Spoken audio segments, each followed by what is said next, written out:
आम आदमी पार्टी की गारंटी होती है। हम औरों की तरह और पार्टियों की तरह मैनिफेस्टो नहीं बनाते घोषणा। नमस्कार, मैं विकास और आप देख रहे हैं इंडिया नाउ न्यूज़। और आज हमारे साथ जुड़े हैं रामपाल रोड बजीदा जी, जो लगातार आम आदमी पार्टी की नीतियों को जन जन तक पहुंचाने का काम भी करते हैं और अरविंद केजरीवाल जी की जो 5 गारंटी है उस पर नियमित काम करते नजर आ रहे हैं। और जो पंजाब और दिल्ली की तर्ज पर काम हो वो भी हरियाणा में करने का दावा करते हैं। आइए उनसे जानने की कोशिश करते हैं वे इस बारे में वे क्या कहना चाहेंगे। सर, सबसे पहले नमस्कार, इंडिया नाउ न्यूज़ में आपका बहुत बहुत स्वागत है। सबसे पहले मैं आपके चैनल के माध्यम से असंध की जनता को प्रणाम करता हूं और आप सबका धन्यवाद करता हूं। आप इतना कीमती वक्त निकाल कर यहाँ आए, आप सभी का स्वागत है। तो सर, एक असंध विधानसभा के आप प्रबल दावेदार है, लगातार केजरीवाल जी की जो नीतियां हैं जन जन तक पहुंचाने का काम करते हैं और सुनीता केजरीवाल ने 5 गारंटियों का दावा दिया है। जैसे पंजाब की तर्ज पर और दिल्ली की तर्ज पर काम हुआ, वहीं हरियाणा में दावा कर रहे हैं कि शिक्षा को, बेरोजगारी को, महिलाओं को अच्छी शिक्षा देने का प्लान करेंगे। तो उस पर क्या कहेंगे आप? देखिए, हमने जो गारंटी दी है, आम आदमी पार्टी की गारंटी होती है। हम औरों की तरह और पार्टियों की तरह मैनिफेस्टो नहीं बनाते, घोषणा पत्र नहीं बनाते। हम सीधी गारंटी देते हैं और हमने जो गारंटियाँ दी हैं वो पूरी होंगी, क्योंकि गारंटी तो गारंटी होती है। तो सर, लगातार बात करें, पहली ऐसी एक पार्टी है, इतिहास में नाम दर्ज किया गया है कि आम आदमी पार्टी बड़े ज़ोरों से सर्वाइव किया, बड़ी ज़ोरों से ऊपर चढ़ी है। एक राष्ट्रीय पार्टी बहुत ही जल्द घोषणा की गई है, कांग्रेस को भी बहुत समय लग गया, बीजेपी पार्टी को राष्ट्रीय पार्टी बनने में बहुत समय लगा, मगर एक आम आदमी पार्टी ने एक इतिहास दर्ज किया है कि राष्ट्रीय पार्टी का नाम घोषित हुआ। देखिए, हमने पब्लिक के मन को जीता है, पब्लिक के लिए काम किए हैं, पब्लिक के बीच में रहते हैं, उनकी आवाज़ को उठाते हैं, उनका निदान करते हैं। यही एक कारण है कि पब्लिक हमें पसंद करती है और हमें राष्ट्रीय पार्टी इतने कम समय में बनाया। और पार्टियां भी बन सकती है अगर वो नीयत से काम करें। उन लोगों की नीयत काम करने की नहीं होती, सिर्फ सत्ता के लिए वो लोग काम करते हैं।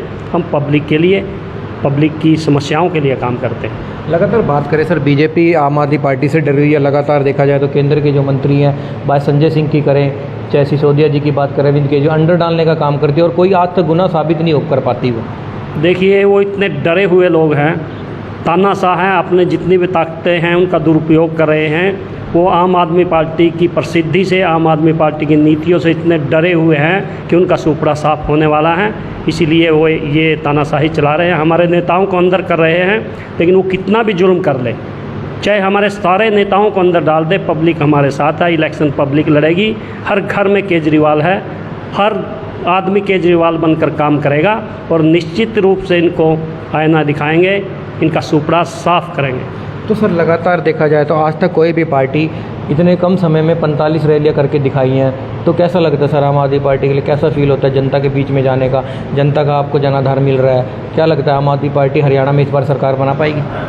बहुत अच्छा लगता है, पब्लिक हमारे साथ है, हमें ताकत भी मिलती है, आत्मविश्वास भी बढ़ता है। और 45 रैलियाँ की, एक दिन में 7 रैलियाँ हमने बड़ी बड़ी की थी। कोई पार्टी एक दिन में 2 या 3 रैली करके दिखाए, उनको अपनी औकात पता चल जाएगी। तो इसी पब्लिक के दम पर, इसी हिम्मत से हम आगे बढ़े हैं और हरियाणा को बदल कर ही दम लेंगे। तो बहुत आसान लगता है हमें तो ये काम, क्योंकि पब्लिक हमारे साथ है। किसी प्रकार की कोई डर नहीं है, किसी प्रकार का कोई कठिनाई नहीं है, बिल्कुल रास्ता साफ है। अब की बार इन जो काम नहीं करती, जो पब्लिक को धोखा देती है, उन पार्टियों का सुपड़ा निश्चित रूप से साफ करेंगे। तो सर, लगातार बात करें, घड़ोंडा में अभी रैली थी, भगवंत मान जी का हेलीकॉप्टर उतरने की परमिशन दी, क्योंकि नायब सैनी जी कह रहे हैं कि ये तो मैनिफेस्टो के विरुद्ध है, तो उतरने नहीं दिया जाएगा, कैंसिल कर दिया गया उनका प्रोग्राम। तो इस पर क्या कहेंगे? क्या लगता है बीजेपी की तानाशाही चल रही है? तानाशाही चल रही है और वो करते भी हैं, डरे हुए लोग हैं, क्या करेंगे? कोई ना कोई बहाना करेंगे। अभी उन्होंने तो सोचा था कि यहाँ असंध में भी रैली ना हो, पब्लिक साथ थी, खुली जगह थी, नहीं वहाँ भी कोई भीड़ का इलाका कुछ भी दिखा के टेक्निकल कैंसिल कर देते। तो उनको पता है कि मान साहब बिजी हैं, एक दिन में पूरे देश में जाना होता है, हरियाणा में भी कई जगह जाना होता है, तो सड़क के रास्ते आना संभव नहीं है। तो उनको जो टेक्निकली बात लगी उसमें अपनी चला के रैली कैंसिल करवा दी। करो, क्या होता है, क्या फ़र्क पड़ता है उससे। हमने उसके बाद असंध में, बड़ा में जो रैली हुई उसने रिकॉर्ड तोड़ दिए, और घरौंडा में अगर मान साहब की रैली होती रिकॉर्ड तोड़ते। और उसके बाद हमारे पंजाब के वित्त मंत्री आए थे, इतने लोग आए थे पंडाल में कि वहाँ खड़े होने की भी जगह नहीं थी। वो कितनी कोशिश कर ले, लेकिन जो पब्लिक है वो आएगी, वो सुनेगी, वो आम आदमी पार्टी का साथ देगी, उसको आशीर्वाद देगी। इन बातों से कुछ भी होने वाला नहीं है। कितनी कोशिश कर ले, हमारे सारे नेताओं को भी जेल में डाल दे, हमारी सारी रैलियां कैंसिल कर दे, हम दिन रात पब्लिक में रहते हैं, वो रैलियाँ ही हैं। सुबह से शाम तक पब्लिक में रहते हैं, किस किस को रोकेंगे। तो सर लगातार देखा जाए तो जो मोदी की केजरीवाल जी की जो गारंटियाँ लगातार चल रही हैं, ठीक है, जनता के बीच में जा रहे हैं और लगातार जन से लाभ भी जुड़ रहा है, जनता का सहयोग भी मिल रहा है, तो इस पर क्या कहेंगे आप? बहुत अच्छा लगता है, पब्लिक साथ है। तो हमने तो रिकॉर्ड ब्रेक किया है। अभी 28 जनवरी को जींद में जो रैली हुई थी केजरीवाल जी की, उसमें 4-4.5 लोग आए थे। कोई भी पार्टी, भारतीय जनता पार्टी जो कहती है ना कि मैं सबसे बड़ी पार्टी है, वो 50,000 लोग नहीं इकट्ठा कर पाए। सारे सरकारी तंत्र का दुरुपयोग किया, सारे कर्मचारियों को उनकी ड्यूटी लगाई, सारे जितने भी साधन थे प्रदेश के उनको लगा के भी वो 20-30 हज़ार लोग नहीं इकट्ठा कर पाते। और दूसरी तरफ आम आदमी पार्टी की रैलियों में लाखों लोग बिना किसी लालच के अपने पैसे से आते हैं। ये बहुत बड़ी बात है। पब्लिक हमें पसंद करती है, पब्लिक का साथ मिलता है, अच्छा लगता है। तो सर लगातार भला की बात करें तो भला की जनता ने, कि मान साहब आए थे, भगवंत मान जी आए थे कि मैं तुम्हारा बेटा है, और उन्हें पूर्ण रूप से आश्वासन भी दिया है कि हम अरविंद केजरीवाल के साथ हैं और केजरीवाल को आने वाले जो विधानसभा चुनाव होंगे झाड़ू के निशान पर बटन दबाएंगे। तो कैसा लगा सर आपको? एक बड़ा गांव की बात नहीं, पूरा असंध क्या, पूरा हरियाणा प्रदेश, पूरे हरियाणा प्रदेश में आम आदमी पार्टी का इसी प्रकार का माहौल है। हर जगह जगह से ये रिपोर्टें आ रही है, जितनी भी रैलियाँ हो रही है वो रिकॉर्ड तोड़ रही हैं पिछले, और गांव-गांव में प्रोग्राम हो रहे हैं 400-500 आदमी, तो उनमें भी आम बात है। और दूसरी तरफ बीजेपी ने भी पीछे जिला प्रधानों को लेकर, डीसी साहब को लेकर खुले दरबार लगाए थे, उसमें सरकारी आदमी भी नहीं आए, 10-20 लोग भी नहीं आते थे। वो फ्लॉप साबित हुआ इनका सारा प्रोपगंडा जो इन्होंने किया था। और आम आदमी पार्टी के जितने भी प्रोग्राम हैं सब हिट है, और वो हिट रहेंगे जब तक ये सरकार का सुपड़ा साफ नहीं हो जाता, जब तक हम इनको हरियाणा से बाहर का रास्ता नहीं दिखा देते। आम आदमी पार्टी इसी अभियान पर लगी रहेगी और पब्लिक के बीच में रहेगी, और हरियाणा को बदल कर ही दम देंगे। तो सर लगातार बात करें, आज एक गर्म मुद्दा गरमाया हुआ है लगातार कोलकाता में, देखा जाए तो एक ट्रेनर डॉक्टर थी, उसके साथ मगर बीजेपी चुप्पे साधी हुई है इसको लेकर। देखिए, बीजेपी के पहले कांग्रेस में कहते थे कि मौनी बाबा हैं, अब तो बीजेपी में भी एक मौनी बाबा पैदा हो गए हैं। मोदी जी कुछ बोलते ही नहीं। पिछले साल हमारे देश की पहलवान बेटियों पर जो इन्होंने अत्याचार किया, उनको पुलिस ने कितनी बेरहमी से पीटा, घसीटा, दिल्ली से बाहर निकालने की कोशिश की, तो हमारे माननीय प्रधानमंत्री जी ने एक शब्द नहीं बोला। किसी भी किसानों की 700 किसानों की शहादत हुई, किसान 2 साल से बॉर्डर पर बैठे रहे थे, तब भी मौनी बाबा जी ने कुछ नहीं बोला। किसी भी विषय पर हमारे प्रधानमंत्री जी मौनी बाबा बने हुए हैं, वो एक शब्द भी नहीं कहते। ये हमारे देश का दुर्भाग्य है। तो सर आप किसान सेल के जिला अध्यक्ष करनाल से लगातार मोदी जी बड़ी बड़ी दावे करते हैं कि स्वामीनाथन रिपोर्ट लागू कर दूंगा, क्या केजरीवाल सरकार बनते स्वामीनाथन रिपोर्ट लागू, जो किसानों का सपना है, जिनसे आय उनकी दोगुनी होगी लगातार, अगर किसान नहीं होंगे तो देश ही नहीं होगा? नहीं, बिल्कुल निश्चित रूप से करेंगे। और हमारी दिल्ली में सरकार है, वहाँ हमने स्वामीनाथन आयोग की रिपोर्ट के अनुसार किसानों को मूल्य दिया हुआ। आज भी पूरे देश में सबसे ज़्यादा गेहूं और चावल का भाव, धान का भाव दिल्ली में मिलता है। और बीजेपी ने कहाँ कहा स्वामीनाथन आयोग की रिपोर्ट लागू करेंगे? अगर ये कहा तो वो भी उनका जुमला है। उन्होंने तो उल्टा इनकार किया, किसानों को कहा कि हम कभी भी आपको MSP नहीं देंगे, स्वामीनाथन आयोग की रिपोर्ट के आधार पर मूल्य नहीं देंगे। किसी ने अगर ये खबर फैलाई है तो वो भी उनका अभी वोट मांगने के लिए एक प्रोपगंडा ही साबित होगा, जुमला साबित होगा। तो सर हाई कोर्ट और सुप्रीम कोर्ट ने कह दिया कि शंभू बॉर्डर खाली कराया जाए, किसानों को दिल्ली जाया जाए। किसान अपना हक मांगने के लिए कोई भी प्रोटेस्ट कर सकता है, ये राइट है सबका।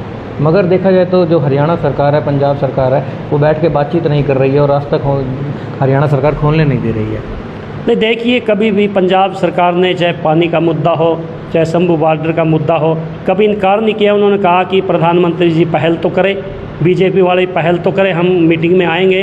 ये सिर्फ खबरें फैलाते हैं मीडिया में, और इनकी नीयत नहीं है ना शंभू बॉर्डर खोलने की है, ना किसानों का भला करने की है। इसलिए सब बहाने हैं। मीटिंग अगर रखेंगे तो हमारी पार्टी उसमें आएगी, स्वागत करेगी और मुद्दे उठाएगी। ऐसा कुछ भी नहीं है। तो सर अंत में 1 अक्टूबर आने वाली है, 42-43 दिन बाद वोटिंग होएगी, तो असंध की जनता से, असंध की विधानसभा से क्या अपील करना चाहेंगे जनता से? असंध की जनता से अपील करना चाहूँगा, अब की बार सोच समझकर मतदान करें। 5 सेकंड लगते हैं वोट डालने में। अगर सही वोट डल जाती है तो अपना असंद बदल सकता है, अगर गलत वोट गलती से भी डाल दी तो पूरे 5 साल पछताने के अलावा कोई चारा नहीं रहेगा। अब की बार अपने बच्चों की शिक्षा को सोचकर, अपने परिवार के लिए अच्छे इलाज की सोचकर, अपने बच्चों को रोज़गार की सोचकर, अपनी महिलाओं के सम्मान की सोचकर, बुजुर्गों के सम्मान की सोचकर, कुछ थोड़ी सी महंगाई को कम करने के लिए कुछ सुविधाएं सरकार जो दे सके उस पार्टी को वोट करना और सोच समझकर वोट करना। तभी हमारा हरियाणा बदलेगा, तभी हमारे हरियाणा का भविष्य सुरक्षित होगा। हम जुंडला गांव में सर्वे कर रहे थे, वहीं हमारे साथ कोई युवा साथी भी जुड़े हैं जो लगातार केजरीवाल को सपोर्ट करते हैं। आइए उनसे जानते हैं केजरीवाल को ही क्यों सपोर्ट करते हैं। सर नमस्कार। नमस्कार। क्या सर, नाम है सर आपका? मेरा नाम कप्तान है सर। तो सर क्या कहना चाहेंगे, केजरीवाल की नीतियों से कैसे प्रभावित हुए आप? कैसा केजरीवाल की नीतियों से ऐसे प्रभावित हुए जी, हमारे आसपास का इलाका देख लो जी, बारिश हुई अब तक पानी नहीं निकला है। तो केजरीवाल सरकार ने जो देखा है हमने दिल्ली में और पंजाब में बहुत अच्छे काम कर रही है। और जो भी केजरीवाल सरकार का जो भी नेता आता है वो हमें सीधा डायरेक्टली मिलता है। आज तक हमारे पास अभी तक देखो इलेक्शन आ गए, कितने नज़दीक आ गए, किसी भी पार्टी का, ना कांग्रेस पार्टी का हमारे गांव में आया अभी तक, ना कोई कांग्रेस का कांग्रेस पार्टी का कोई आया हमारे पास। 1 महीना रह गया पार्टी का, जब टाइम आएगा तो वोट मांगने आ जाएंगे। तो सर पहले 5 साल बख्शी सिंह, फिर 5 साल विधायक रहे हैं, अब शमशेर सिंह गोगी जी। एक बात बड़ी जोर चल रही है, उठ रही है, मगर तो आज तक पूरा नहीं करके असंध को यहाँ जिला बनाने की बात चलती है लगातार। क्या लगता है कागजों में ही दब के रह जाती है बात? ये बोलते तो हैं पूरी तरह से सक्षम है जिला बनने के लिए ये। हाँ जी। तो इस पर क्या कहेंगे आप? बोलते तो हैं जी, लेकिन ये कुछ कर नहीं पाते जी। अभी देखो जी, हमारे गांव की 6 किलोमीटर की सड़क है जी, 15 साल निकल चुके हैं। उसमें कांग्रेस की भी सरकार रह चुकी है, कांग्रेस का भी एमएलए बन चुका है और बीजेपी का भी एमएलए बख्शी सिंह जी रह सके हैं पूर्व मंत्री। अभी तक हमारे गाँव की सड़क का कोई भी नाम नहीं उठा है और अभी जाके इसका नंबर पड़ा है 15 साल में सर। तो क्या काम कर रहे हैं, पब्लिक का क्या काम कर पाएंगे जो ये सामाजिक काम ही नहीं कर पा रहे थे जी। तो क्या लगता है आपको, अरविंद केजरीवाल की सरकार बनती है तो इससे निजात दिलाई जाएगी? हाँ जी बिल्कुल, हमें दिल्ली और तर्ज पर पंजाब, हमें पूरी उम्मीद है जी कि केजरीवाल सरकार ही जी हमारा हालात बदल सकती है। देखो जी, मैं +2 की है मैंने 2017 में, मैंने +2 करके छोड़ दी थी जी। मैंने बहुत फार्म भरे जी, मैं फार्म ही भरता रह गया जी। 5-6 साल हो गए जी, मैं फार्म ही भरता रह गया जी, हार के मैंने उम्मीद ही छोड़ दी जी। कोई भी भर्ती नहीं क्लियर कर पाए जी अभी तक ये। चलो आइए अन्य व्यक्ति भी हमारे साथ है, उनसे भी जानने की कोशिश करते हैं। सर नमस्कार। नमस्कार सर, इंडिया नाउ न्यूज़ में आपका बहुत बहुत स्वागत है। तो सर क्या लगता है कि कांग्रेस भी बड़े बड़े दावे करती है, बीजेपी की बात कर लो, तो अरविंद केजरीवाल की पार्टी से आप कैसे प्रभावित हुए? ये बहुत अच्छा काम लगा इसका जो दिल्ली और पंजाब में किया, इसका कैसे प्रभावित है। तो क्या लगता है सर, युवा जैसे आज हरियाणा का युवा करनाल और पानीपत की डिस्ट्रिक्ट की बात करें तो हरियाणा का युवा बाहर की तरफ प्लान कर रहा है और देखा जाए तो कहीं के बच्चे डेथ हो जाती है, रोड एक्सीडेंट की बात करें मर्डर हो जाता है। बेशक इसमें करनाल सबसे ज़्यादा टॉप पर चल रहा है, तो इस पर क्या विचार है सर आपका? अब तो बाहर तो जब यहाँ कोई काम ही नहीं है, रोजगार नहीं है, बाहर ही जाएगा और क्या करेगा फिर। हमारे गांव में ही हो गया जी मर्डर, अभी हमारे गांव में ही हुआ था जी। अब बाहर भी फिर दिखती है जाने की, वहीं कौन सा इतना आसान थोड़ी है जाना। तो क्या लगता है आने वाली 1 तारीख को केजरीवाल का बटन दबाया जाएगा? बिल्कुल दबाया जाएगा। तो कुछ उम्मीद है उनसे आपको? बहुत उम्मीद है, कुछ की बहुत ज़्यादा उम्मीद है। हमारे साथ हैं, आइए उनसे भी जानने को। सर नमस्कार। भाई साहब नमस्कार। भाई साहब क्या कहना चाहेंगे? आपको मैं देवी माता का मंदिर है ना, हाँ जी, वहाँ पे सुनाना चाहूँगा मैं आपको, वहाँ पे बात करेंगे। हमारे साथ जुड़े हुए हैं, उनसे भी जानने की कोशिश करते हैं। सर लगातार देखा है हरियाणा में चुनावी बिगुल बच चुका है, तो क्या लग रहा है, आपने तो बहुत इलेक्शन देखे हैं, वो स्वतंत्र से देख रहे मैं तो क्या लगता है सर आपके समय में कितना से कौन सी सरकार ने काम किया? हमारे पहली पसंद तो चौधरी देवीलाल थे जी, पहली पसंद वो थे हमारे, और उन्हीं के साथ रहे हम अब तक। अब ये उस दिन से केजरीवाल की सरकार दिल्ली में है नहीं, उस दिन से हम केजरीवाल के साथ खड़े हैं। तो क्या लगता है जैसे देवीलाल काम करते हैं वैसे ही केजरीवाल जी काम, उन्होंने भी शिक्षा के क्षेत्र में, चाहे हर किसी वर्ग की बात की जाए तो हर वर्ग में केजरीवाल जी अच्छा काम कर रहे हैं और इसी से प्रभावित होकर हम केजरीवाल की पार्टी में शामिल हो गए। तो क्या लगता है 1 तारीख को कौन सा बटन दबेगा आपके द्वारा? झाड़ू वाला बटन दबेगा जी, पूरी बहुमत से जीतेंगे? आप बिल्कुल उम्मीद है जी 100%। क्या नाम है आपका? बलवंत सिंह है जी, कहाँ के रहने वाले हैं? गाँव जानी।